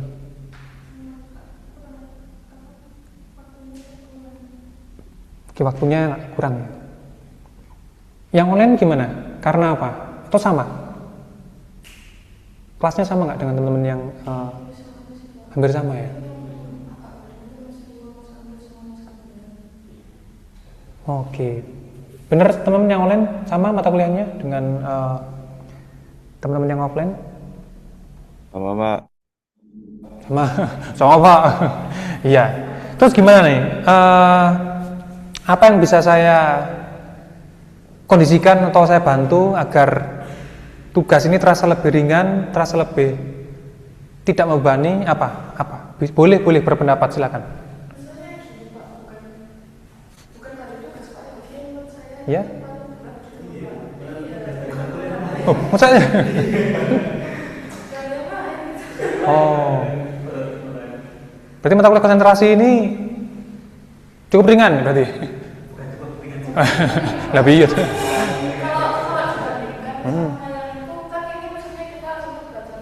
Ya.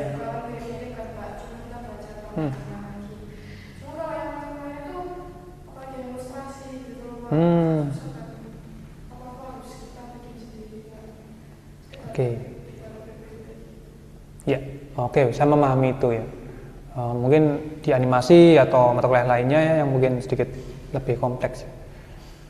Untuk mengurangi intensitas pengerjaan Anda di mata kuliah yang bisa saya bantu apa?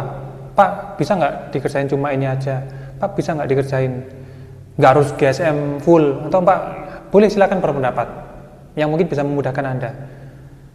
Nanti artinya grade untuk penilaiannya akan saya rubah proses ininya agar sama-sama tinggi juga nilainya. Tidak apa-apa, silakan berpendapat agar sama-sama jalannya, tugasnya gitu. Atau gimana? Boleh silakan. Bagian mana yang perlu dikurangi? Atau bagian mana yang perlu tetap ada tapi diminimalisir misalkan?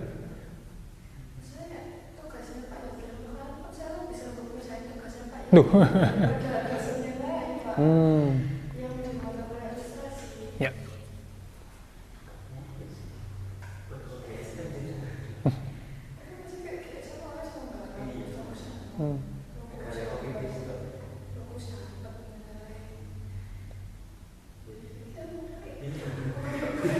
Ya oke.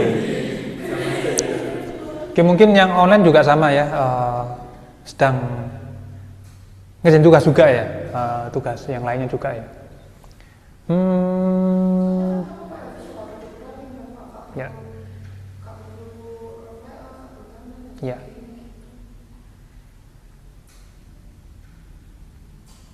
Oke, nanti saya lihat progres minggu depan ya. Jika minggu depan targetnya masih di bawah 80%, artinya harus ada metode baru agar CPL di mata kuliah tetap nyampe gitu loh maksudnya. Gitu. Bahkan presentasi di kelas pun udah coba kita rubah aja nanti ya. Kayaknya kalau offline satu persatu teman-teman kayaknya ada yang belum selesai, ada yang nggak maksimal, takutnya saya ambil nilai UAS kurang nanti.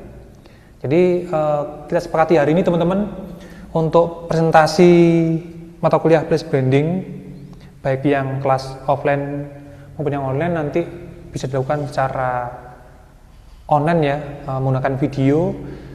Nggak perlu 5 menit lah, 3 menit kalau cukup boleh.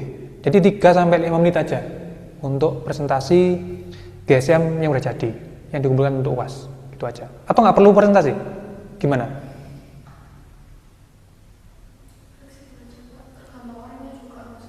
Gitu.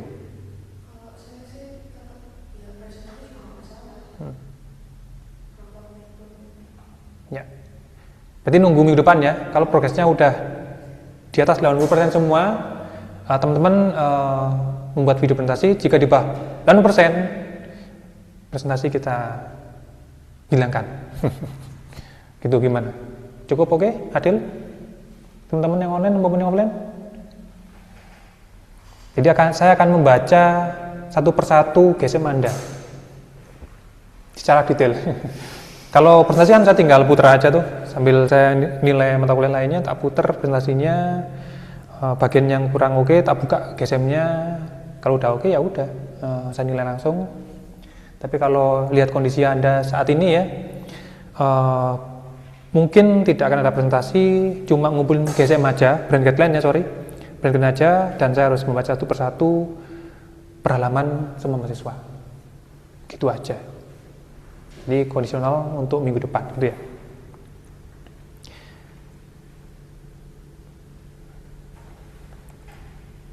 Oke, atau ada saran teman-teman yang online? Silakan bersuara. Ini bukan radio loh, sorry. Bukan radio. Setuju, Pak. Setuju. Ya, setuju. Kalau tidak presentasi itu mengurangi nilai, Pak. Artinya di kolom presentasi akan saya nolkan dan saya pindah ke kolom brand guideline poinnya. Di sini kan ada nih untuk thumbnail rough kan udah saya kosongin poinnya, jadi saya alokasikan ke komprehensif dan mockup. Jadi yang sedang progres ini totalnya ada, saya cek dulu, 35% dengan 20% untuk komprehensif dan mockupnya. Untuk PPT dan breadcline akan jadikan satu ya, jadi mungkin akan saya buat 40%, PPT saya kosongkan. Oke, kalau presentasi saya hilangkan, artinya brand guideline akan menempati posisi 45%. Awalnya kan 20% untuk GSM-nya dan presentasi 20%. Nah, 20%-nya saya tambahkan ke brand guideline-nya atau GSM-nya tadi. Jadi 45%. Bingung?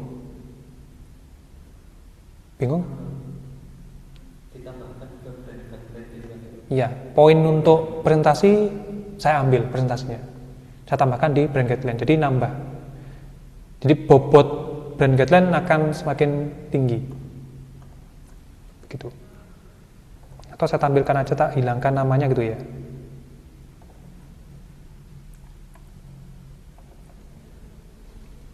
Sembunyikan. Mana nih sembunyikan?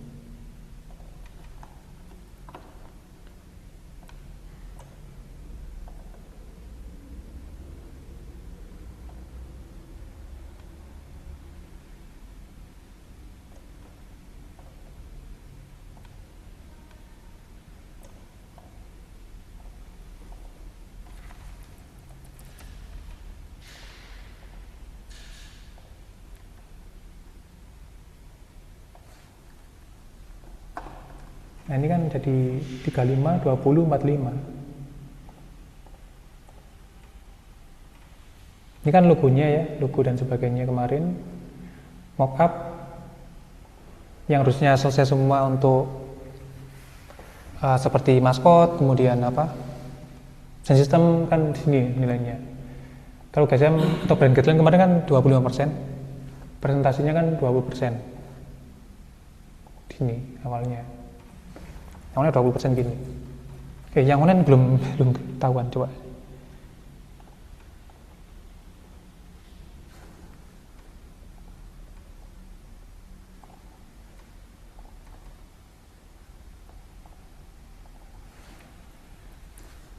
Nah, awalnya yang ini kan 25% sama 20 ya.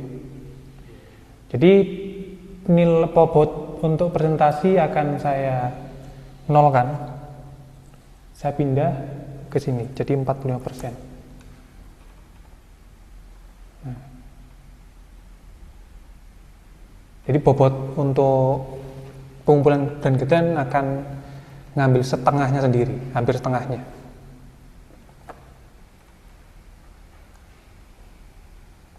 Karena nggak dicetak, artinya nggak perlu di frame kan ya, jadi 0. Gitu ya, biar lebih fleksibel dan ringan, tapi capaian belajar kita tetap tercapai.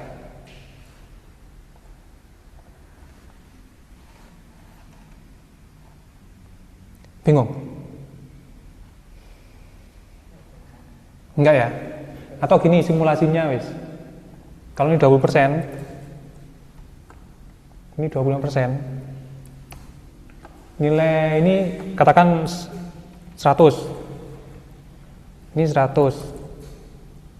GSM 100. Nah kan kalau presentasi nggak ada kan 80. Karena kita nggak ada presentasi. Nah maka ini tak nolkan. Ini ganti 45. 100 tetap nilainya, nggak berkurang sama sekali. Gitu ya. Gimana?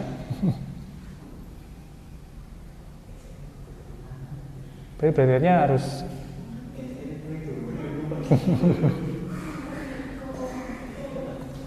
biasanya gini, kalau saya ambil penilaian itu range yang paling tinggi dulu, nilai paling tinggi. Misalkan di kelas ini nilai paling tinggi adalah 80 ya misalkan ya.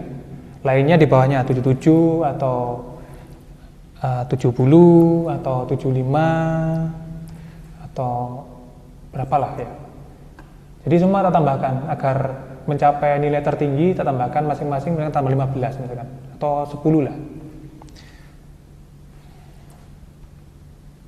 Ini tambah 10. Nah, nilai yang ini saya ambil, yang udah saya upgrade. Jadi nggak ngambil yang paling rendah. Gitu. Jadi teman-teman masih bisa dapat nilai yang cukup oke. Kalau ngumpulin. Kalau ngumpulin ya udah, saya nggak bisa ngupgrade. 0 tambah saya nggak bisa.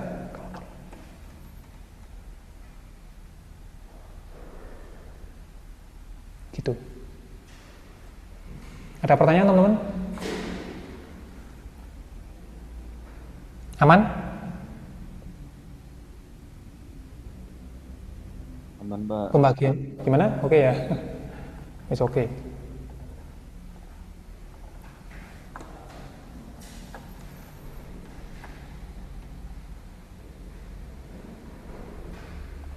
Kemarin tuh saya kelupaan ngirim ini poin-poin brand guideline. Baru ingat ketika diingatkan siapa kemarin, Chandra ya. Ini saya kopikan dari kelasnya reguler.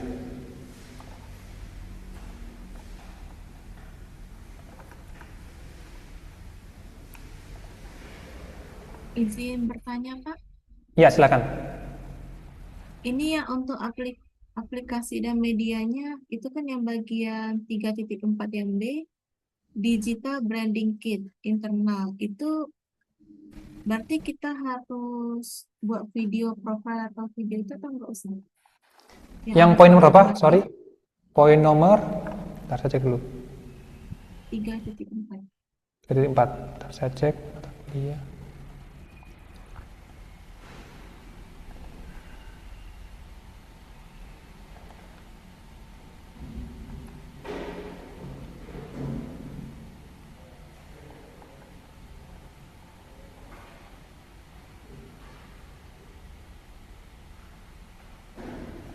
Itu opsional ya. Nggak harus buat itu. Di tempat yang A atau yang B? Berarti boleh kalau cuma diambil Yang B kan ya? 3.4A. Oh, berarti boleh ya, Pak? Iya, yang B. Ya boleh pilih satu aja. Kalau yang video nggak harus ya. Anda boleh membuat itu menggunakan AI juga sih. Kan ada itu Leonardo apa namanya ya. Sama banyak aplikasi yang buat video untuk menggerakkan atau motion ya. Tapi kalau B nggak perlu dibuat ya, karena cukup panjang waktunya. Jadi kalau emang membuat yang 2.4, boleh yang A saja ya, seperti kayak di banner atau vehicle branding itu lebih mudah. Nah, tinggal cari mockup di internet atau nyuruh AI untuk memvisualkan vehicle branding untuk logonya. Nggak kelihatan ini. Ini kan opsional, ya, opsional.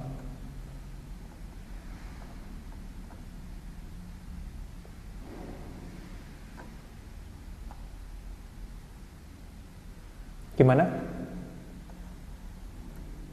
Bingung? Kalau untuk yang eventnya ini, berarti kita rancang sendiri juga ya, Pak? Untuk yang Yang event, yang di D. Yang D, eventnya kan konsepnya dari kita ya. Ya itu dari kita.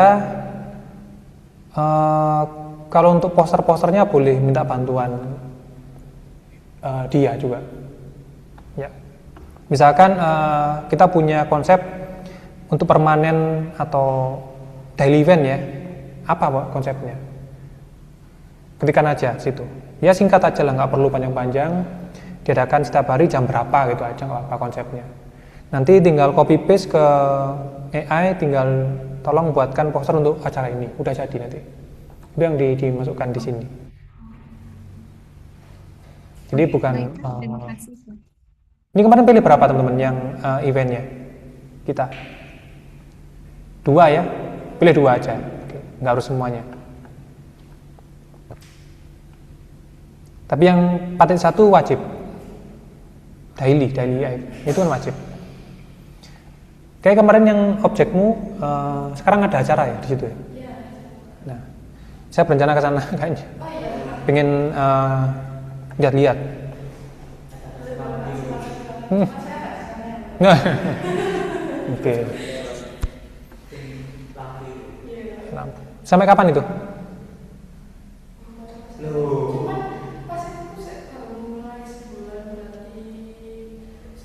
Seminggu lagi. Dampaknya signifikan ya karena adanya event ya, langsung ruame gitu.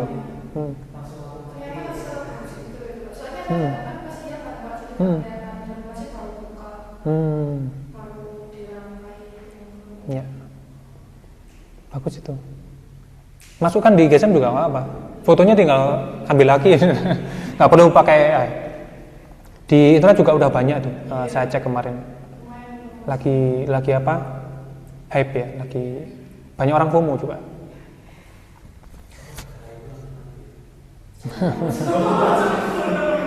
Oke. Ada lagi teman-teman yang online pertanyaan?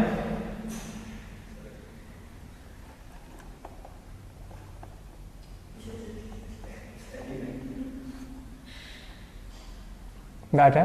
Yes. Minggu depan saran saya tetap usahakan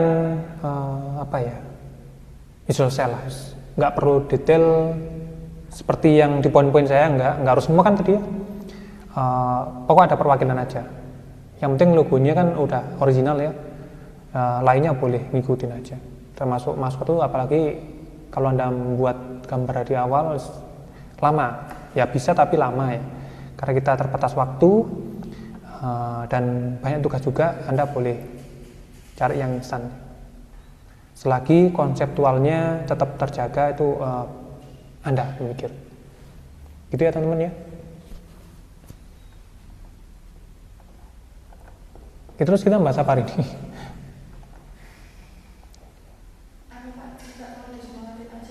Disemangatin aja, oke. Semangat. It's okay lah. Ya silakan. Jadi ada masukan kalau nilainya jangan di GSM semua, tapi di presentasi juga. Tapi secara video, bikin video sendiri gitu nggak apa-apa, Pak. Bikin video sendiri maksudnya gimana ya? Jadi untuk presentasinya kita presentasi direkam gitu loh, Pak. Nggak di kelas. Oh iya. Itu kan konsep awal ya. Nanti presentasinya buat video antara 3 sampai 5 menit ya. Ya makanya kita nunggu minggu depan keberhasilannya gimana. Kalau emang teman-teman cukup belum selesai, belum rampung ya, kita hilangkan presentasinya. Tapi kalau Anda sudah menunjukkan progres yang baik dan sanggup, berarti tetap ada presentasi ya. Mana yang lebih ringan untuk Anda aja lah. Gitu. Oh, berarti masih nunggu minggu depan ini ya, Pak? Ya, minggu depan. Keputusannya ya. Baik, Pak. Karena kan belum saya sampaikan tugas UASnya apa nih. Lembar UASnya kan belum tak sampaikan. Belum tak ketok. Artinya minggu depan akan saya sampaikan tugas UASnya. Gitu. Kalau emang ada presentasi akan saya tulis dibuatkan presentasi 3 sampai 5 menit. Ya. Untuk minggu depan pastikan semuanya udah selesai ya. Nggak perlu dijelaskan secara detail dari awal sampai akhir, seenggaknya progres apa yang sudah Anda kerjakan di minggu depan gitu. Semuanya, semua teman-teman yang ada di sini. Oke, ada lagi pertanyaan teman-teman atau hal yang perlu disampaikan agar lebih clear dan jelas?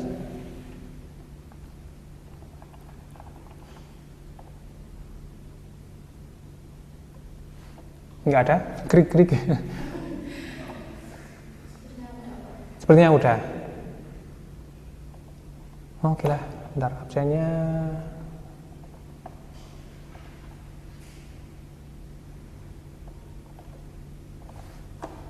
Dari yang online saya segitu saja ya.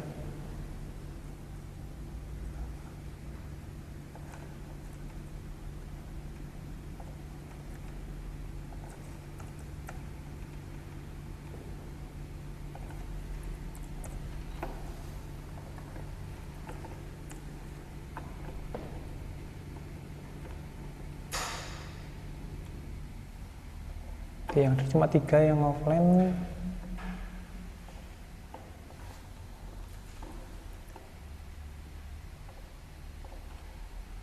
Oke, harapan saya minggu depan lebih ramai lagi ya, teman-teman.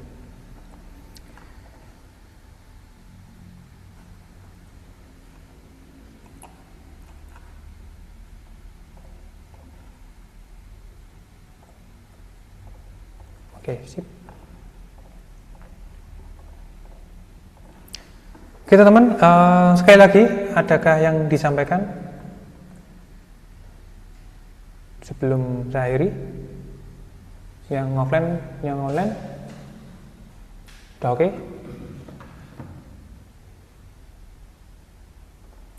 Oke. Oke teman-teman, kalau kok buka ini, bentar. Kalau emang nggak ada yang ditanyakan, disampaikan, saya nunggu aja progresnya minggu depannya. Kalau ada apa langsung di share di grup. Kalau nggak saya balas, diteror ya. Tolong diteror ya. Karena chat yang siang itu akan ketumpuk-tumpuk sampai sore malam. Kalau nggak saya baca sampai ke bawah itu nggak akan kebalas ya. Jadi sekarang kan lagi progres pengerjaan tugas, mata kuliah, bahasa visual, kemudian branding, desain lingkungan. Jadi banyak yang bimbingan secara online di handphone ya. Jadi kalau emang nggak tablet langsung di follow aja ya. Gitu ya. Oke, kalau udah nggak ada lagi teman-teman yang disampaikan, ditanyakan, dibahas dan sebagainya, kita jumpa lagi minggu depan dengan harapan udah selesai 80% lebih lah ya. Gitu. Oke, terima kasih udah hadir di kelas hari ini, semoga bermanfaat. Selamat malam dan hati-hati di jalan ya teman-teman ya, bagi yang offline. Oke, terima kasih teman-teman yang online. Terima kasih, Pak. Terima kasih Pak. Coba.